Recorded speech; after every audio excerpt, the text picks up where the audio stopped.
Hey, what's up guys? We're going to be covering the second part of these videos. This one's going to be specifically diving into the Greenskin campaign mechanics. So we're going to jump right into it, starting with the dwarves. And the reason I'm going to cover this is because this city is very distinctly dwarvish. You can see the architecture, all that. And the reason I want to spotlight this is because of something that I mentioned in a previous video, and that is the fact that the sort of ownership of a settlement will actually change depending on who controls it in the campaign map. It'll change in the campaign aesthetics as well. So here, for instance, you have a Greenskins force coming to attack a Karak. The Karak itself here, it seems like you only have one small area to attack it from, the main gate, whereas, you know, the rest of it is sprawling out over the entire mountain, but it just has one mode of attack. In the background, you can see a lot of different stuff. Seems like it's kind of going to be the vampires.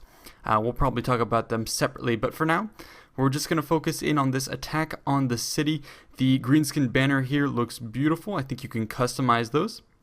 But anyways, as you click on your character, you can see on the bottom left there is this really cool UI feature that they have that shows just at a quick glance, your character level. So right here it says 11, and then it's broken down kind of like in a big pie chart on where those skill points have been expended. So right here there's 4 different skill trees that you can invest in, and you have a maximum level cap of 30. So you have 3 skill trees: character skills, battle skills, and campaign skills. There's an additional skill branch where you can invest points, but it's not necessarily skills. It is actually going to be in the progression of quests. So you have to put in, points from these character skills into the quests to unlock certain quests. Then you walk over and you get them on the campaign map.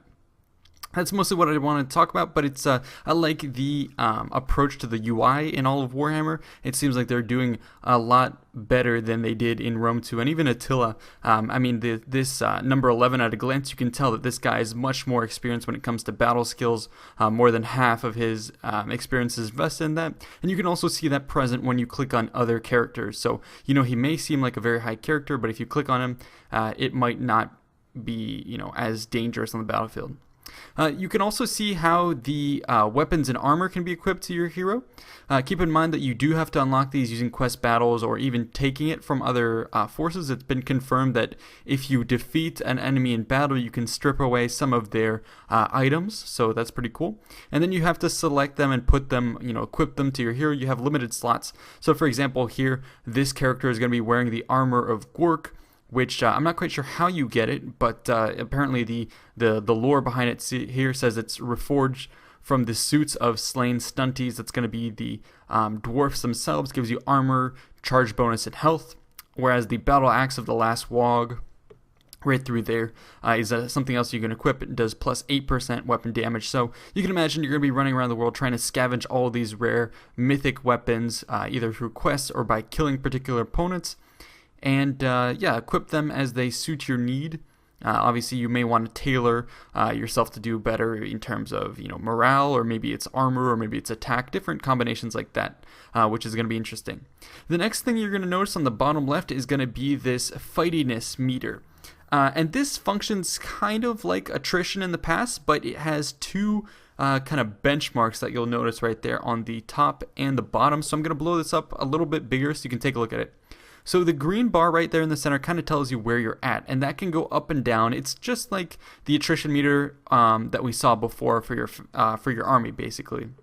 And for the Greenskins, the more you get in combat, the higher that goes up. The more you're outside of combat, the more it goes down. Now there's 2 different kind of benchmarks right there. The one at the bottom is animosity. If you get to that point, your army will start fighting itself. It'll suffer across the board attrition. It'll hit the big guys as much as the little guys, so that's a problem if you drop too low. Now, the meter at the top actually is going to be if you get enough fightiness, so that's engaging a lot of fights and stuff like that. If you get past that mark, then you have the ability to declare a WAAAAGH with that army. So I probed the devs about what that means, and apparently when you get to the WAAAAGH level and you call a WAAAAGH, your army will now stay within the WAAAAGH stance. For as long as you can keep your fightiness above that level. Now, as long as you're in the WAAAAGH stance, what's going to happen is a full AI army of the Greenskins is going to spawn next to you, and it'll follow you around the campaign map. It's like getting more attendance. You don't have to pay for it. It's just a free army that pops up next to you. And what's cool is you can actually give it limited commands to go attack a settlement, defend, or do certain things. If it does take a settlement while you're doing something else, it will merely sack it or extract some money. It's not actually going to occupy it, because then it would be some weird AI controlled faction. So no, it's mostly there to help you with the fight. If you do lose that army on the battlefield, then that's it. You're done. You won't get another one. Each army that's in WAAAAGH can only get one accompanying army. The second you drop out of the WAAAAGH, that army will instantly disappear from the campaign map. So I was hoping that, as time went on, you would get more and more of these kind of retainer armies, but no, it's limited, one retainer army per army led by a general. And on that point, I do want to note, here we're going to talk a little bit about the armies themselves. I do want to note that each army has to be led by a general, just like in previous Total War battles, or at least Rome 2 and Attila. But the big thing is now there is no army cap. You can have as many armies as possible. It's not tied to Imperium. You just have to have enough money to sustain it and have the recruitment pool to get enough generals or war bosses. So that's something cool. And if you go into WAAAAGH stance, then, well, you can get a ton of armies, each of them with the WAAAAGH. That's effectively going to double your numbers right there. Take a look at some of the stats. I just want to share these with you. The Orc War Boss there has some pretty brutal stats. High health. Another cool thing I wanted to mention is if you looked at that previous indication of the health of the war boss, if you take damage while in battle as a hero character and you leave the battle, you are going to stay at that same health. So what that means is if you're able to damage an enemy hero down to about 10 hit points, you don't have to then, reattack him next turn and he won't have, full health. He's going to be back at the 10% or 10-point health that he was before. I think that's a big mechanic, keeping people from abusing the hero powers, and it allows you to finally, chip away at these powerful leaders and then finally take them out. Now, heroes will regain their health over time, kind of like replenishment for normal troops. But yeah, I just wanted to make sure that I brought that to your attention. It's a pretty important mechanic. Some of the other, unit stats I'm pulling up on the right, they all look pretty big, pretty beefy. That is the story behind the Greenskins. They are going to have, pretty high morale, armor, and attack. Surprisingly low charge bonus. I assume you're going to have higher charge bonus when it comes to actual beasts and whatnot.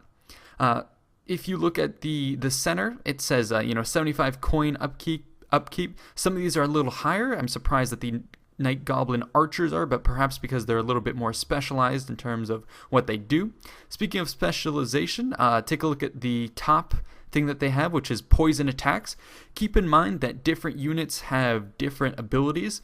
So for instance, for the dwarves, they have some units that can fire flaming projectiles. Flaming projectiles are very good against units that would otherwise replenish health like trolls and giants. So, all these little attributes are very important. Back to the siege itself, the Greenskins are attacking. You can take a look on the right. The defensive force at Karat Kadrim there has been given some just, garrison forces, which again make an appearance. It looks like they've been under siege for a while, so they've been reduced in number. And you can see the enemy basically leader there is a skill level 2, so pretty low.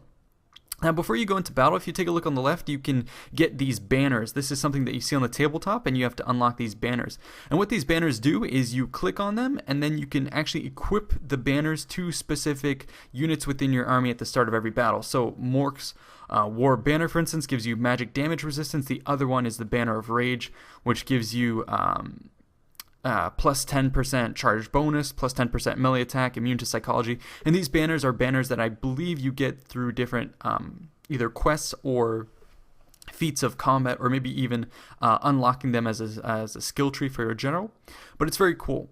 They don't actually get represented in the battlefield itself, which is unfortunate. I hope they do that in future iterations, but nonetheless, it is definitely very cool that they add that from the campaign mechanics. It's going to be a nice way to add more flavor to units, so you have not only units being different from one another, but then also experience. Then you can also add these banners to add more flavor, and all of these will have kind of a story behind them. Anyways, they auto-resolve this siege, and what happens after the fact is you get some loot. And this is different from the money you would gain from, sacking or raising the settlement. So you just get loot straight up, which is interesting. And take a look at the left side where you look at the fightiness meter. You can see the yellow portion is what was gained during this battle, so it looks like they were just about to go into WAAAAGH. Now, as of this battle, it looks like a rank was gained for the commander right through here, so you can see the experience bar right there is going up, so right on the fly without opening up any additional menus, you can see how close you are to leveling up.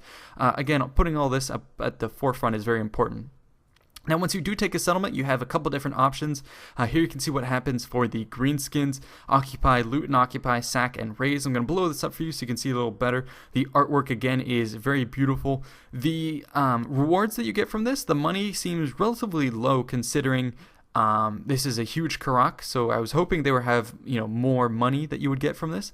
But again, you can upgrade your generals to boost that in the future. Take a look at the very right. It looks like Raise is going to be making a return. I did check with the devs and they said it's going to function very much like Attila, where you raise something, it gets wiped out, and it's going to take a colony to come resettle it and get the settlement going again. So I didn't expect to see that in Total War Warhammer, but I guess it makes sense, especially if you're going to have these Greenskins here coming in and just destroying everything.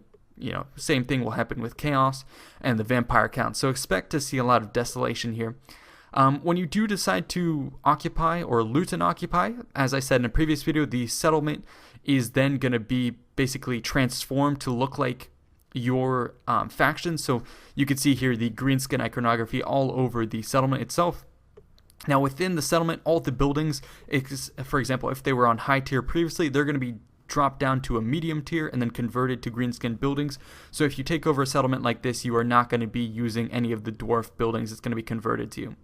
Another thing I wanted to talk about is this unit in the back right there. You can see him sort of at a distance, and he's going to be flanked by 2 of these dwarven forces, and the thing here is he has nowhere left to go. The difference being, however, is the underway stance that they actually showed us in the when we were there. And what happened is that in this instance, they showed us how that Greenskin guy can pop underway stance, and he was able to actually go under this volcano and get away from the surrounding armies. So that was interesting to see that in effect. Another thing I wanted to point out is the quest battles. Like I said, you have to unlock these by getting certain skill points invested in them. Then you unlock these quests, and you actually have to walk over on the campaign map to these quests. It's not automatic. Once you get to the quest, you then have to right click on it. This will pop up. It gives you a little description of what's in the quest. It'll give you your objectives, what's going to happen, your rewards. So here, for instance, you're going to get a weapon, Gitsnick.